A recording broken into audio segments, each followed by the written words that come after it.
When are we starting our spin-off podcast about calorie and macro tracking? Oh, yeah, probably soon, although I'm not good at it, apparently, so. You're probably fine.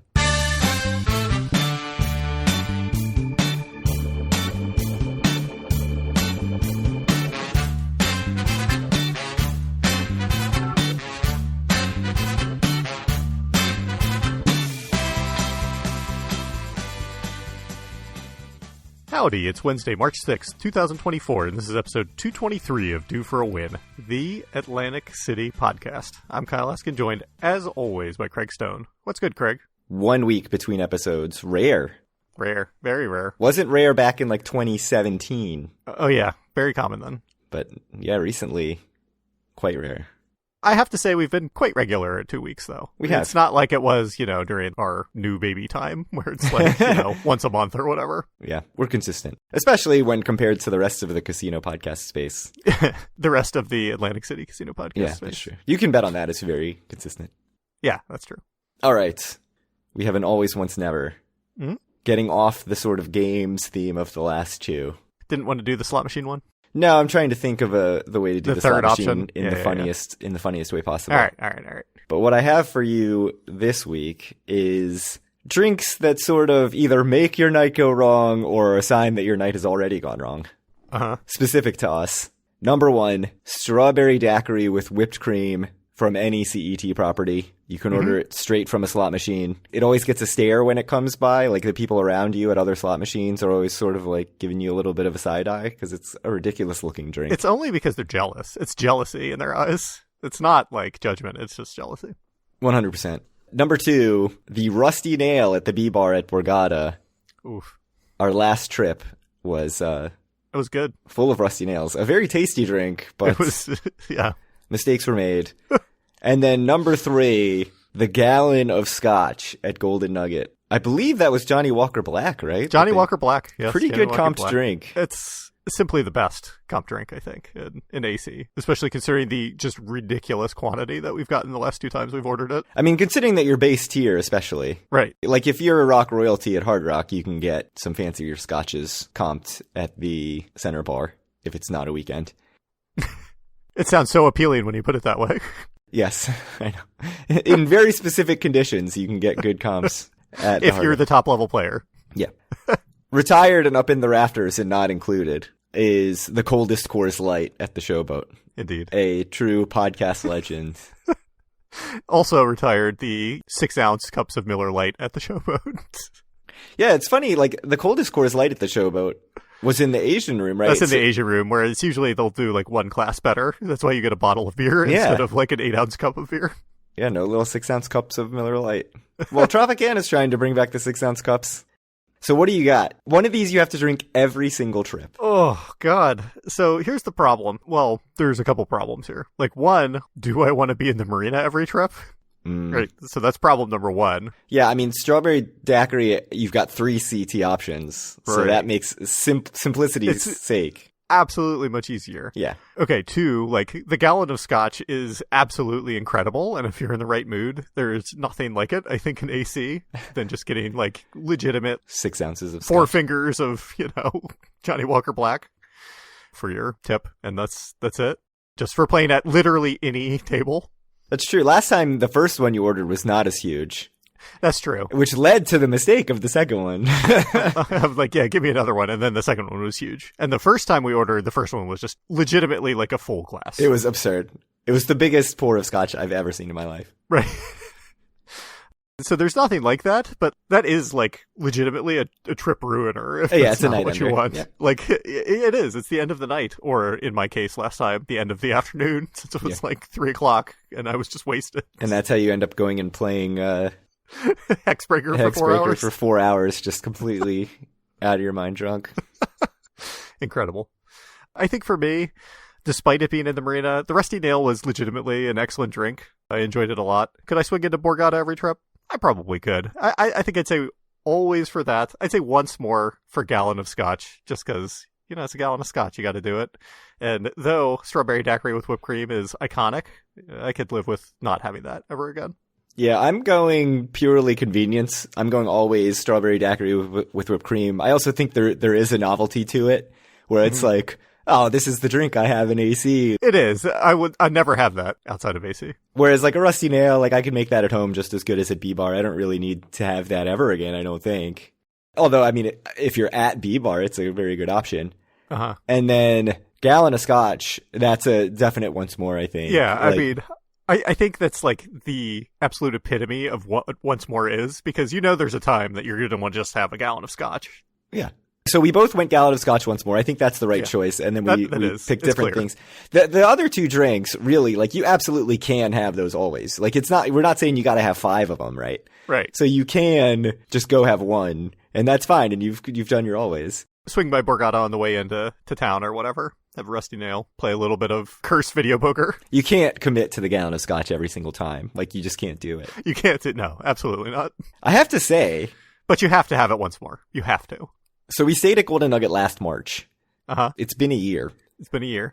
I have been having a lot of fondness for Golden Nugget in my recent thoughts about Atlantic City. Uh-huh. And I don't know why, because I definitely didn't leave that trip super happy about Golden Nugget.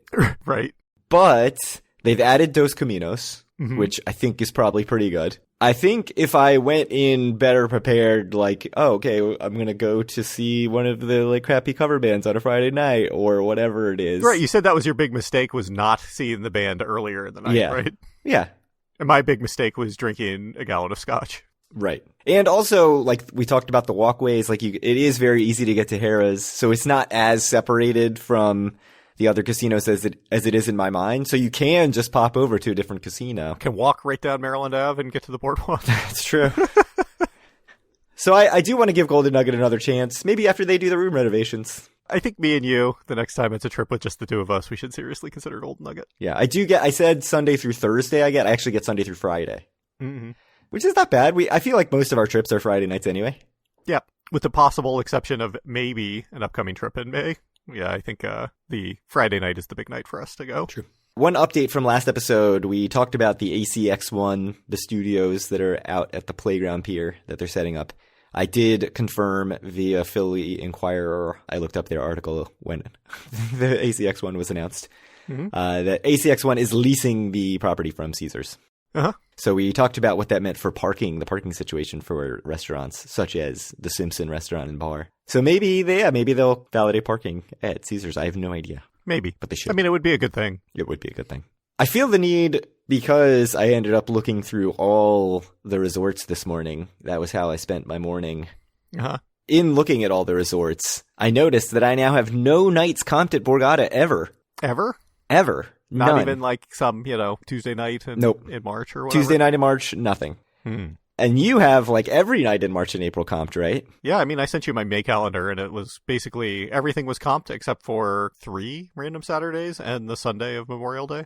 Right. So my initial thought was like, oh, I've been downgraded to gold and maybe to not gold. Gold is Sapphire space property. Yeah. Base status.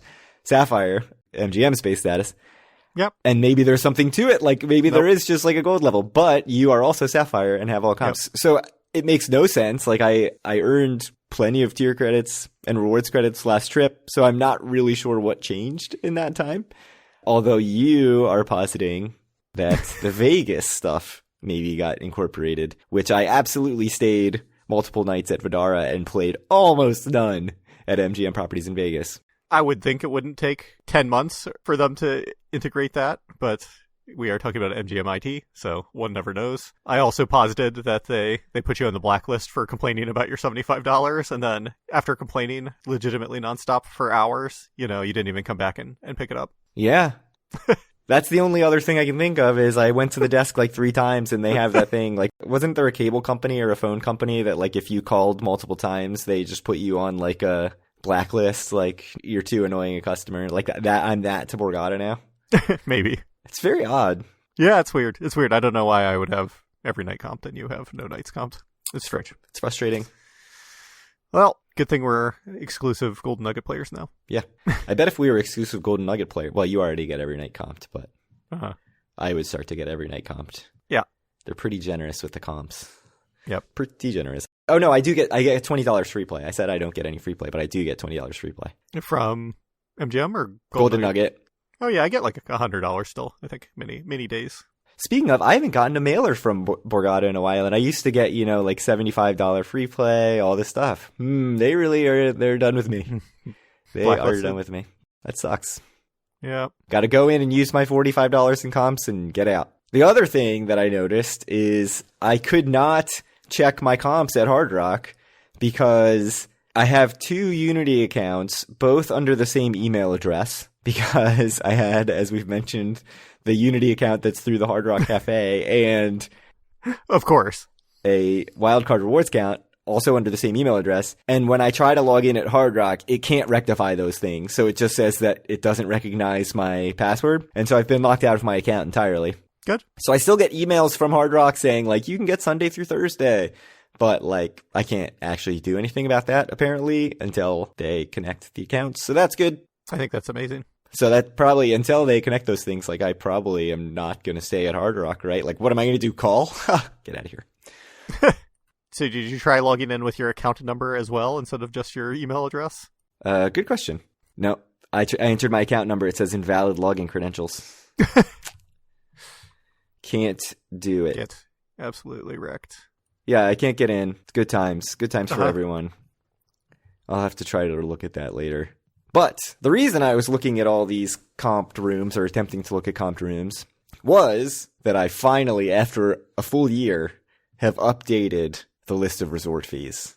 So I will say thank you to the 2 people who emailed over the course of the last few months saying that things have been updated. Virginia D emailed about Ocean's increase in resort fees. Keith S emailed about Borgata's increase in resort fees.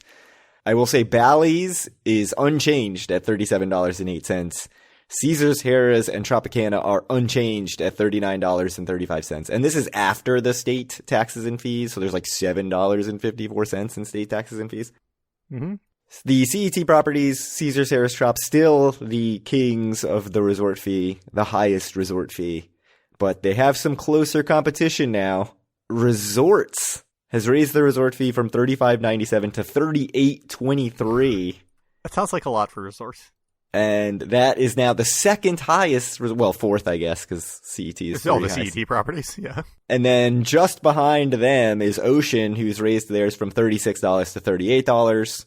Hard Rock only 36 cents behind them at $37.64. Which is completely not shown on the checkout page, right? Hard Rock, yes, is very frustrating because it says $30.10 is the total. It says it is the final total, but it says in a little green bar at the top that $7.54 will be collected at check-in at the hotel. It's so annoying that they don't put it in the total.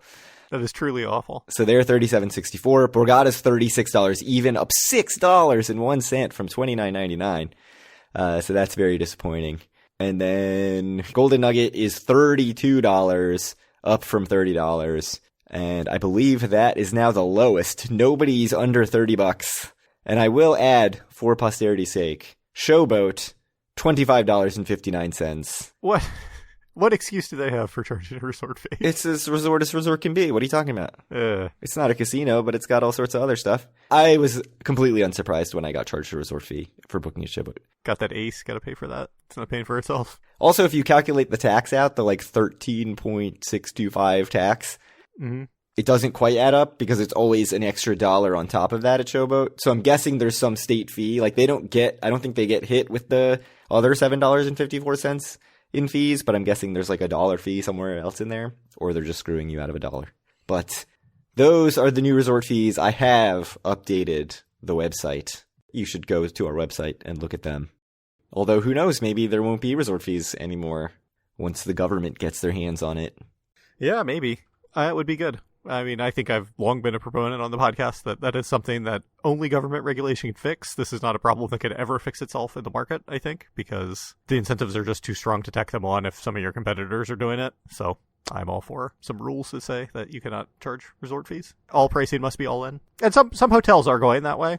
Certainly, I think Marriott's and Hyatt's now, by default, kind of show you all-in pricing when you go to their websites. I don't know about OTAs if it shows there or not. But What are OTAs? online travel agencies like Expedia, Kayak, etc. The reason that these resort fees exist, I think, basically. So that all the hotels can show up as the cheapest, and then they're like, $58 a night in resort fees. Yep. Also, I've booked several flights for this year, and let me tell you, the fees on flights make the fees on hotels look like nothing. A lot of those are taxes and stuff. Well, especially if the you're going baggage international fees. and stuff. Oh, sure.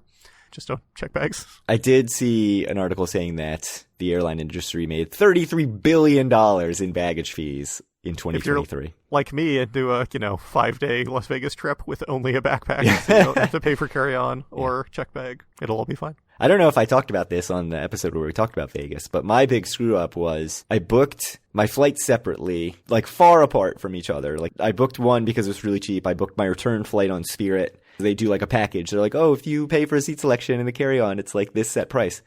It's cheaper than paying for both of them separately. So I did that, and then I booked my flight out on United Basic Economy and paid for a checked bag on the flight out because it was cheaper than the carry-on, which is, always makes total sense. Actually, checked bags probably should be cheaper than carry-ons. Right. But I was only thinking about the flight out when I packed. So I was just like, I've got a checked bag. I'll just bring my duffel bag. Too big for a carry-on duffel bag, even though I don't need that much space. And then as I checked into my return flight on the last day, I'm looking at it and I was like, why does it say I only have a carry-on? Seems bad. And then I had to pay an extra $60 to check my bag. So you did not. This is the first I've heard of this. But Yeah. That is good. So that was very frustrating. I should have just gotten a garbage bag and thrown out my duffel bag. Yeah, if it's a duffel bag, I mean, if you can squish it into that. No, hole? it's got a hard bottom. Yeah. Well, it's got rails on the bottom. Yeah, I was screwed. So that was very annoying. I was very mad about that. Adding to the expense of an already ridiculously expensive Vegas trip. You can only blame yourself. So next week I'm going to the West Coast, and I really made sure. It's like, okay, let's not screw this up. It's carry-ons both directions on that trip. Mm-hmm. Duffel bag time. Free carry-ons both directions at that trip. No basic economy on My this one. goodness. Yeah, high roller. What strange airline are you flying? Is it Air Canada or is it? Alaska on the way out and Air Canada on the way back. There you go. Got a lot of Nintendo Switch time in my future. Mm-hmm. 2 5+ hour flights. Yep. And a 4-hour train ride. Your flight home might be a little bit less than 5, but It's from Vancouver, though. yeah, should be fine. All right. Resort fees are expensive and bad.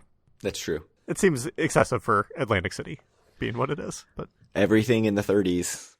Everything in the 30s, except for Showboat, truly, the savior. Yeah. Who's going to crack $40 first? CET. You think? I think so. It's certainly the safest bet because they're already at $39.35, I think, right? That's Right. the amount that I said. Yeah, they've been over $40 in Vegas for quite a long time, right? Yeah, and they and Bally's are the only two that haven't updated their resort fee in the last year. Mm-hmm. So certainly I would think, any minute from now that thing's going to be like, it's $42 $42. That's would be my guess. Caesars, the CET properties being $42. Now that I'm base status though, I've been base status at Caesars for a long time. $42, if you have a comped room at Trop and you can only get Chelsea or West Tower, I'm not going to pay $42 for that room. I mean, if it's the only rooms you can get. I would rather pay $100 and whatever to stay at a decent room than to pay $42 to stay at. I mean, it depends on what the pricing is. If the only option is $800 at Ocean or whatever, they price their rooms on the weekends. That's a good point. Also, I will pay $39.35, but $42 is a bridge too far. Absolutely not. I mean, I paid many resort fees in my time because back before it was a CET property, I used to stay at Trop a lot, and I think Trop Gold did not waive resort fees. So, Anyways, we've dragged on the resort fee conversation long enough. Yep. We got a mailbag question following up on our discussion last episode where we talked about the things we'd add to Atlantic City to make it better. And one of the big things we talked about was adding restaurants specifically on the boardwalk and trying to replace some of the t-shirt shops and put some nice stuff on the boardwalk to make the boardwalk a bit nicer. Yeah. We got an email from Blake F., I think a very astute email from Blake F., who also first said that he enjoys the podcast. Thank you, by the way, for sending me the recap of all the nice emails after I complained last episode. You're welcome. So I'm going to break it up into a few sections to discuss, even though he calls it a quick question. Quick question. Why do you think restaurants would want to open on the boardwalk in AC? Many would be at a major disadvantage when competing against casinos that have subsidized restaurants that are not inherently in the business of making money or can give away free meals or free buffets like Borgata and Hard Rock. So let's start with that. That's definitely true. It's a big problem. I mean, when we were talking about our discussion of the 1986 show about Atlantic City, the full hour special that they had on CBS or whatever, like that was a big thing that came up. They talked a lot about the restaurants that were put out of business because they cannot compete with subsidized food, obviously. If you can eat for free at a casino or spend real money to eat at a restaurant, yeah, it's bad for their restaurants, right? And a lot of what I was saying is that right now I don't think it makes sense for restaurants to open on the boardwalk in AC, hence the subsidizing that would be necessary or whatever. I mean, with that said, I think there have been reasonably successful restaurants that have opened in Atlantic City. Like I know I mentioned Rife last episode, or Tennessee Avenue Beer Hall, the Beer Garden, which is actually on the boardwalk, and right next to it, Bungalow. So yeah, Cardinal, Rhythm and Spirits. Mm-hmm. Well, Cardinal's brand new. Right. So, yeah, we don't I don't know if it's super successful or not, given that Beret closed. Yeah, I mean, I think that's a lot of the reason you do need these subsidies. And I don't know for sure that this is going to be something that succeeds, but for someone the CRDA scale, like I think it's a pretty inexpensive experiment to run to see like if this does help, if this does make a difference and make the boardwalk a more pleasant place. Yeah, I mean, one thing I'll say is that I think the casinos have gone away from totally subsidizing food in a way. I mean, I don't think it's like 1986 anymore. It's harder to get free parking now than it was. There was the whole thing in that video about, like, how can I compete with parking? Not at CET. Right, but, like, you do have to play to get free parking. Like, people complain about the parking fees at all the casinos. 5 tier credits or whatever, 10 tier credits. You know, we see with the seasonality of restaurants, we see with the closing of restaurants, you know, they do still comp buffets to players, I mean, you've got to play a decent amount to get the comp buffet, but it's no longer like, oh, here's the $8.99 steak special or the $1 shrimp cocktail kind of thing. The restaurants are fairly expensive now in the casinos. So I don't think that the casinos are in the game of really taking a loss on the food or even coming close. I mean, I've seen in the Facebook group some people say like, oh, this is so annoying that this restaurant is only seasonal now. And you get the response from people, including casino people who are like, well, what are they supposed to do? Run it at a loss? And it's like, well, that was kind of always the bargain, right? Like that was kind of always the thing of like, you're going to come into the casino and we're going to like take some losses on these other things. So to get you in the door. And now it's totally a business. They're not willing to do that. They're not willing to take a huge loss on the restaurants. They just don't do that anymore. You know, buffets have mostly closed. I don't think the environment is quite the same. I mean, I still think it's a tough battle for boardwalk restaurants because the inertia of the casino wants to keep you in the casino. And I sort of hinted at that in the post show of last episode where I was looking at a picture from the 60s when AC was very down and needed a change and, you know, was still 10 years away from getting casino gambling. But there's still a ton of people on the boardwalk in the summer. And now the casinos just bring everyone off the boardwalk, right? Mm-hmm. So that's tough for the restaurants too, when there are so many restaurants in the casinos, because like if you're staying at Tropicana and there's like 10 restaurants in Tropicana, it's so easy just to pick one of those restaurants. Especially if you've got some sort of like, you know, $25 food voucher or whatever it is. But yeah, I mean, it's a very good point, and I think it is an issue, but I do think it's less of an issue than it was like 20 or 25 years ago. I think maybe you're underselling it a little bit. I mean, I still personally, I get a lot of comps when I go to casinos, so it still is like more or less free for me to eat in the casino. I mean, I think we're a bit different because we don't eat in the casinos as much as other people tend to, just because we're interested in going out and seeing what else there is out there. But like, certainly, could we have gone to AM4 all the time or whatever, which we famously do not do. Like we could have, but we don't. But I think it's still a little bit subsidized compared to outside casinos, obviously. But, you know, I think it's part of a big change. And I know Chuck Muster used to talk about this on Vegas Stripping, that, you know, the casinos did change from the old style view that was espoused by Steve Wynn in the show that we watched of, you know, like the gambling subsidizing everything to trying to figure out how to maximize like the dollars received by like every individual square foot. And, you know, the casinos changed into a real estate company. And, you know, this was usually when Chuck was talking about it, like had to do with like the big nightclubs that really were just like raking in money. And they realized that, hey, this can be like as profitable as slot machines or whatever.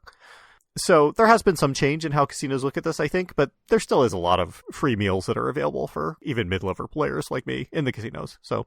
But you do have to play. You have to play. A decent amount. Like, you're getting much better comps than a lot of people who go to Atlantic City. Sure, but I think that it is true. The days that, like, some grandma can go and, like, not gamble a dime and get, like, her $1.99 steak dinner, like, yes, those are over. And those are over forever, I think. Like, that's not coming back, but I think there's still, like, plenty of people who can get at least deeply discounted food in casinos. And probably, to support your point, the grandma who's playing slots, she's probably valuing, like, her $10 off food voucher as a full $10 and, like, is going to use that rather than going and getting the same meal at some non-casino restaurant. For $10 cheaper out on the boardwalk. Right, yeah. So that's the first part of the question. Second part, in regards to high-quality restaurants, how many independently owned restaurants have even been on the boardwalk since the 70s? Very few, if any. Even the Knife and Fork closed in the 90s. Obviously, it reopened. So I actually did not know that it closed in the 90s. This was before my time going to Atlantic City. Obviously, everybody knows that it's been open since the early 1900s. So I looked it up on their About Us page. The Latz family owned Knife and Fork since 1927, and the page says, as Mac Latz approached 80, he decided to retire from the grueling restaurant business. Unfortunately, Mac's attempt to find a buyer for the Knife and Fork was unsuccessful, and the historic restaurant closed in 1997. 2 years later, Mac's son Andrew leased the restaurant, reopening it in 1999. By 2003, however, Mac once again decided to find a buyer for the Knife and Fork, and he ended up selling to the Dougherty family. So that is why it's now owned by the Dougherty family. I actually thought that the Dougherty family always owned both. Like, it had always been Knife and Fork and Doc's. That is not the case. They only came together under the same ownership in 2003. So that's interesting. But yeah, I didn't know it closed for 2 years. And obviously, my guess is that this About Us is sort of painting a rosier picture of why it closed. Of like, yeah, he wanted to retire, and not like maybe it wasn't doing amazing in the 90s because of all the casino restaurants that were around. Probably a little bit of both, I'd guess. But, you know, it's back open now, and it's doing seemingly pretty well. Back to what Blake says, I think Steve and Cookies in Margate does well because it's located a distance from AC, and high-end clientele would probably not want to walk the boardwalk. At least casino restaurants can keep guests secluded from the public. So these are higher, like Knife and Fork, Doc's, Steve and Cookies are like upscale. And I think maybe a higher scale than you were talking about when you said nice restaurants on the boardwalk. I don't want to speak for you, but, you know, like Rife is not a terribly fancy restaurant. It's nice, but it's not fancy. Yeah. It's nice, but like I certainly went in a t-shirt and shorts and no one looked at me like sideways or whatever in a way that like I felt a bit out of place when I went into Knife and Fork in my t-shirt. Yeah. So, I mean, there is some sort of close to the boardwalk stuff. Like we mentioned, all the Orange Loop stuff, Tennessee Avenue Beer Hall. I mean, Bungalow is on the boardwalk. And Bungalow's pretty nice, I think. Yeah, so I think there is some like non-casino owned stuff. I do feel the need to point out that nothing can kill the Rainforest Cafe. Obviously, it was it's hanging in there, man. Part of a casino and is not independently owned. It's owned by the company that owns Golden Nugget. But it's crazy that still survives because it just like seems such a disconnect between who's coming to Atlantic City and who's going. You said when you were going to try to go there, it was crazy, right? So you couldn't. Yeah, it was packed. No, that's incredible. To answer the question, I don't really know of any, high quality independent restaurants that are like literally on the boardwalk. I certainly can't think of any that have been open since the 70s. Beyond stuff in the pier that's like boardwalk adjacent, I guess. And those are very high quality restaurants when that existed. But like outside of casinos, outside of the pier, like I can't think of a whole lot. Obviously, I know they existed back, say, in the 70s and before. There, you can see the pictures of just tons of restaurants on the boardwalk, right? But I understand the idea behind people not wanting to walk the boardwalk to get there. But I don't know, if you go to Doc's or whatever now, the way it's set up is you park in the valet lot next door. They look at you and they're like, oh, you have to like hurry out of the lot and like hurry into the restaurant. They act like, you're in a war zone or whatever when you're there, the employees at the Doc's valet. And I don't think it like takes away from Doc's at all. Certainly, I don't think people are necessarily walking in off the street there. So I don't know if this is like a huge problem or not. But I think that high-end clientele not wanting to walk the boardwalk, like that is correct now. And that's the problem that I think if we want, like not even high-end clientele, but like more people getting on the boardwalk would be a good thing for the city. And that's what we want to push for as much as we can. And I do agree. It doesn't happen now. And like I've said that even I am like not totally comfortable all the time walking around the boardwalk right now, which is a bad sign. Yeah. I mean, I expect if we go in May, I expect the boardwalk to be a little more crowded than it. Yeah. The boardwalk should be fine in May. But yeah, like certainly in the winter, like when I took my family in November and then I was walking out of Hard Rock at 2 a.m, just like, this is probably not the best time to be out solo on the boardwalk. Again, Not that I think we're having an argument, like defending ourselves too much here. Just, I think it's a good conversation. We talked about, like, this is why you would subsidize these long term, right? Is to try to build up the nicer boardwalk. Right. That's the goal. So to that point, he asks, if the restaurants were subsidized for some time, what would keep them from just packing up shop soon after the subsidy expired? Nothing. So this sort of thing happens all the time in, say, like airlines where, the federal government subsidizes flights to small airports, or individual states will subsidize flights to some of their bigger airports if they want to try to increase tourism, or countries will do that as well.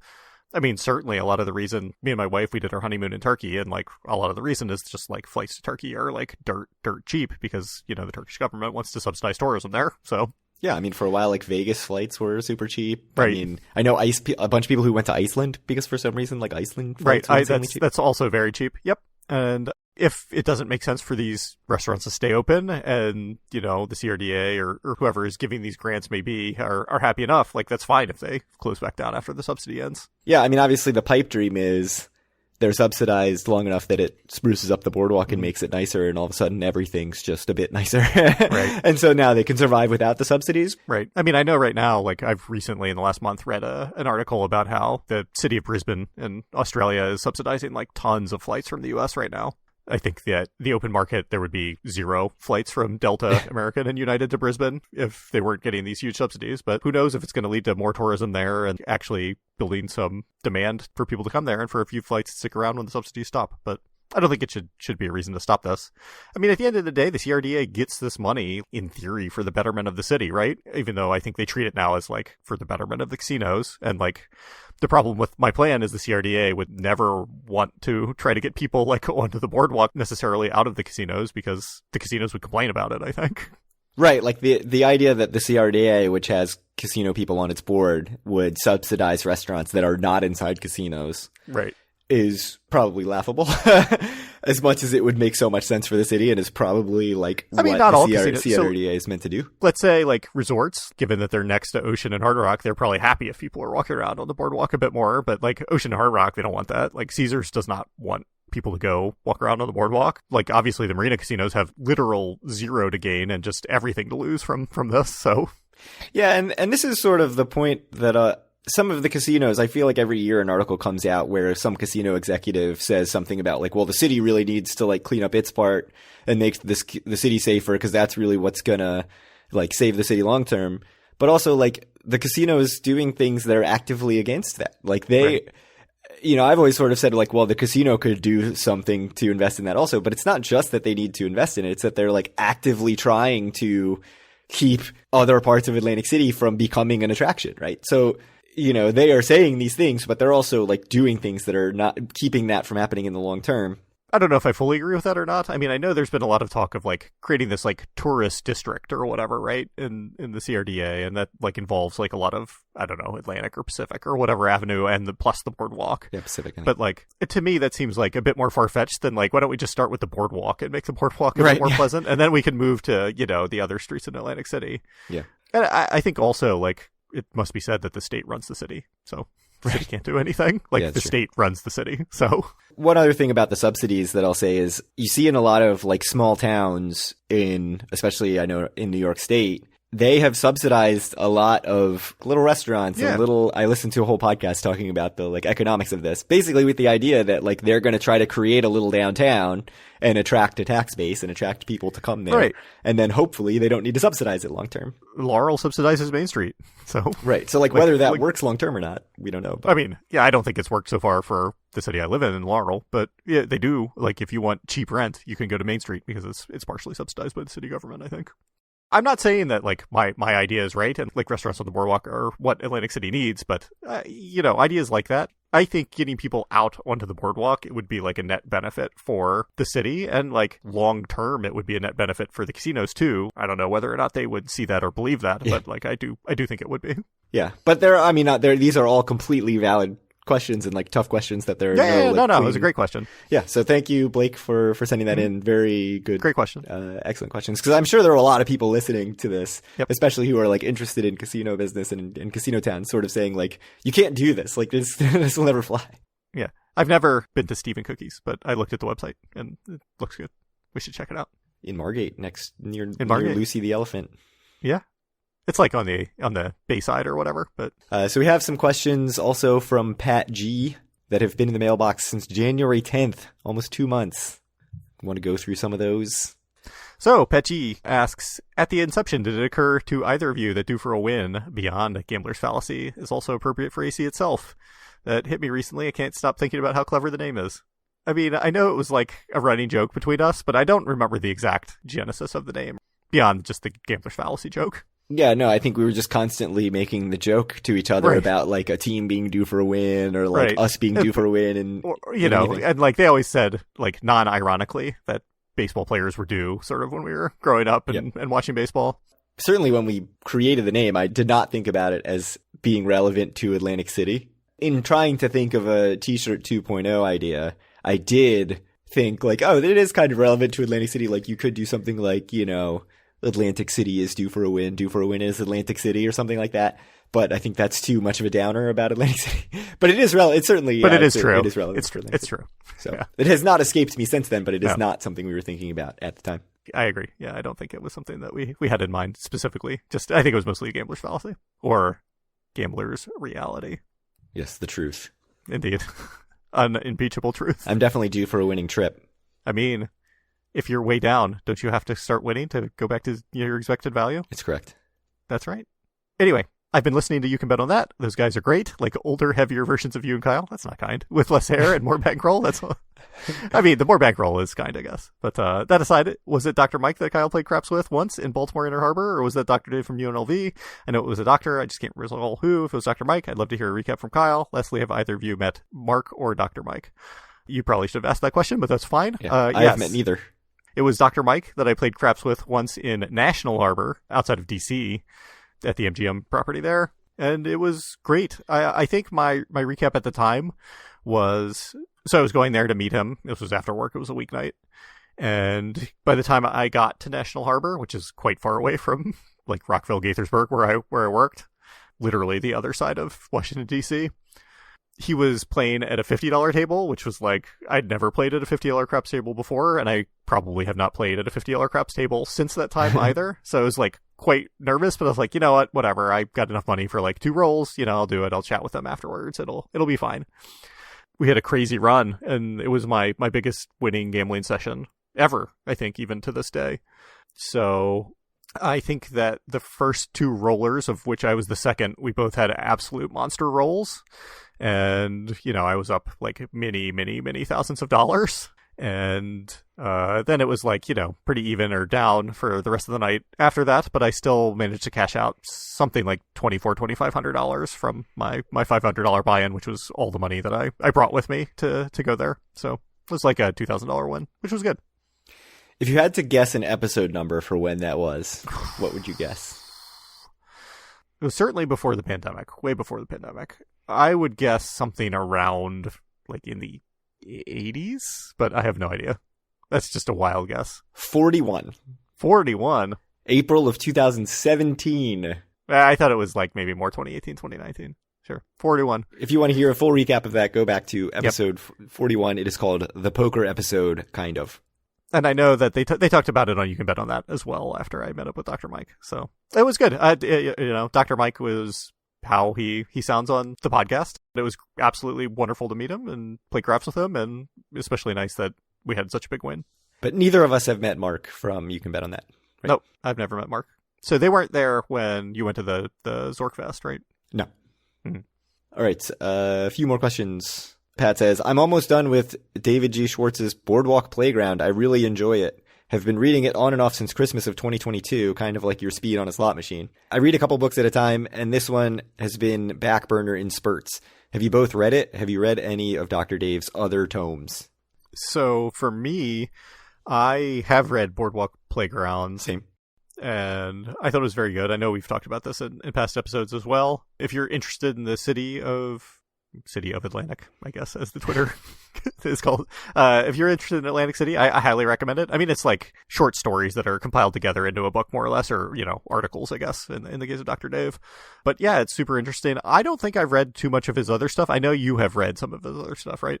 I've read some of his other articles, but I haven't read any of his other books, and I have them all in a like Amazon wish list, and I've just haven't bought them. You need to put it up. I know. I'm not. People will buy those for you. That's true. I'm not a big reader, honestly. Like I just don't. My speed of reading is probably similar to Pat G's. I will say though, Boardwalk Playground, absolutely you can read it that way. Like you can just sort of pick it up and read whatever interests you out of it, which is really nice. Like for the way that I, with kids and other responsibilities, like, but this is like perfect for that. Certainly, there's like Roll the Bones, which is a history of gambling. There's a bunch of Vegas history books that he has. And yeah, I should really check those out, but I have not read any of the other ones. And then the last one, do you have a quote list for the show? I have a few in my head, like more like due for a refund, but wasn't sure if you had a list going on. That's a good one. We don't have a list. Again, thinking about the t-shirt thing, I've thought of a few things just because of that. But I mean, I think we have sort of some running things that we say over and over again, like deploy the capital dollars, although we haven't said that in a while, and we missed a chance last episode talking about Golden Nugget. Golden Nugget, yeah, terrible. They are deploying the capital dollars. Certainly calling people friend of the podcast. Yep. I mean, more like due for a refund was a review. So some of the reviews have been funny. You, I think when reviewing any mid-restaurant or hotel room or anything, say it's fine or it was fine. And our friend Dave will regularly send that to me on Google Chat when he's been to something that is also fine. If you just think about it, the way normal distributions work, like 80% of stuff should be fine. That's true. You should be saying that a lot. That's a good point. Mm. Do you have anything else that sort of comes up that we've said regularly? I mean, Sounds Good, which was like the title of one of the episodes. Friend of the podcast is the one I use the most, I think, when we talk about various people that are very specifically not friends of the podcast. Not necessarily, like enemies of the podcast. No. But they, aren't interested in being friends of the podcast. I mean, who knows? Maybe friend of the podcast, Donald J. Trump would like to be friend of the podcast, but we just haven't asked. Atlantic City Maven. So the other one that I think we just sort of chat to each other all the time is, do I smell bankruptcy? Yeah, so people wouldn't know this one because it was put in as a feedback from the website, so I don't think it's even published anywhere, but... Have we read it on the show? I have it right here. I will read it to you. All right, read it. Truly one of the most unhinged and wonderful things that have ever been written to us. His name is D. That's all he gave us for a name. That's enough. I am assuming, and it's relevant because we talked about the updated resort fees, so maybe he'll email again. D, if you're out there. We want to hear from you. I would love an updated version of this. Yes, I don't know enough about Turning Stone. I need to hear more. Stick your taxes and resort fees in your ass. We'll stay at TS Casino, Turning Stone. No bogus resort fees or tourism tax or other bogus fees. Hope you drown in the Atlantic and choke on your fees. Do I smell bankruptcy? 90% of that was in caps. Everything starting with TS Casino is in caps. Yes. For the full experience. You really have to see it. I mean, resort fees are annoying. I don't know why he's hoping that, I don't know, I or you or both specifically drown in the Atlantic and choke on our fees. They're not our fees. Yeah, because we're working for the casinos. We do every now and again get an email on the contact form that's like, I stayed at your hotel and I got mischarged. Can you please tell me how to handle this? But I think part of it's that if you Google Atlantic City resort fees, it makes us look very official in that we are the first thing that comes up. And for a while, we weren't just the first thing that came up. Google did the thing where it just showed the table in the Google search results so that, save everyone a click so that no one would ever need to give us any traffic. Your greatest piece of SEO. Yeah, except that Google for a long time made it so you didn't even have to click on the link to see it. Well, you've taken that away, so your SEO is just working perfectly. Yeah. So yeah, I would like an update on Turning Stone. Here's the question. Yeah, we do say, do I smell bankruptcy to each other in chat all the time. Turning Stone Casino in... Well, I've been, by the way. Verona, New York, not New Jersey. 18-plus casino for one thing, right? Yeah, I went when I was 18. It was, I'm pretty sure, the first casino I ever went to. Yeah, almost positive. First casino I've ever been to. Turning Stone, by the way, has 5 different resorts. The Lodge, the Tower, the Hotel, Sandstone Hollow Inn. Anyways, let's just pick a random date at the hotel at Turning Stone. 2 guests. See the availability. I want to see like a $55 resort fee just so that I can email D back 5 years after the fact and be like, stick your resort fees in your ass, TS Casino, $50 resort fee. Smell bankruptcy. Book 209 subtotal. Oh, rooms and taxes. No resort fee. Oof. Turning Stone. TS Casino. This is why we will choke on our resort fees and drown Indeed. in the Atlantic. So, clearly we have to become a TS Casino podcast. We should. Yeah. TS Casino. Like I said, I've been. Mohegan Sun. I won a lot of money at Let It Ride there, which is why I played Let It Ride like the first 10 times I went to a casino, and it never went well except for that literal first time. Yeah.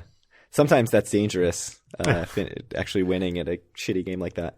Yeah, let me tell you, there's no game shittier than Let It Ride, except for maybe Caribbean Stud, which is thankfully like basically gone now. So let me tell you though, that shit was like the hot thing in like 2003 or whenever I went to Turning Stone. Oh yeah, I remember when I started going, I think in 2010, there was a lot of like Mississippi Stud, Caribbean Stud, Let It Ride. Like, that there's was still everywhere. a lot of Caribbean Stud though? Yeah. I thought it would be like on the way out by then. Certainly now it's like You'd never see it. maybe there's one table in Atlantic City or something. I feel like it basically doesn't exist anymore, which is good. I feel like there just used to be a lot more like terrible carnival games, and I guess people have gotten wise. And The only good thing about Caribbean Stud that I remember is like you would put the dollar for the shit side bet like into like a slot, and it would just like go down like a miniature golf ball into like this pit of dollars. I think That's great. It's like no one's ever winning that crap. Awesome. That's great. They Yeah, it was should do like crazy mini golf where it like goes through some mousetrap sort of contraption and Yep. mousetrap board game. Anyway, thank you guys very much for listening. If you want to reach out to us or any of our other listeners, you can do so at our Facebook group, facebook.com/group/do-for-a-win. Find all of our great content at doforwin.com. Reach out to Craig on Twitter at doforwin and me at Kyle Askin, and send Craig questions to doforwin@gmail.com. And maybe we'll read them on air. We always need more questions.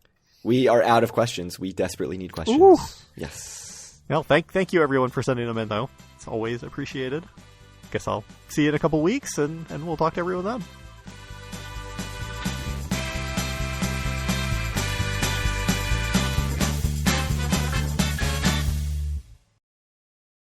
I'm glad that Paul's gonna go if we go. Maybe. We can do some nice stuff. Maybe we can do, like, docs at some point, too, or something like that. Do things in Paul's wheelhouse. Well, everyone's wheelhouse, except mine, probably.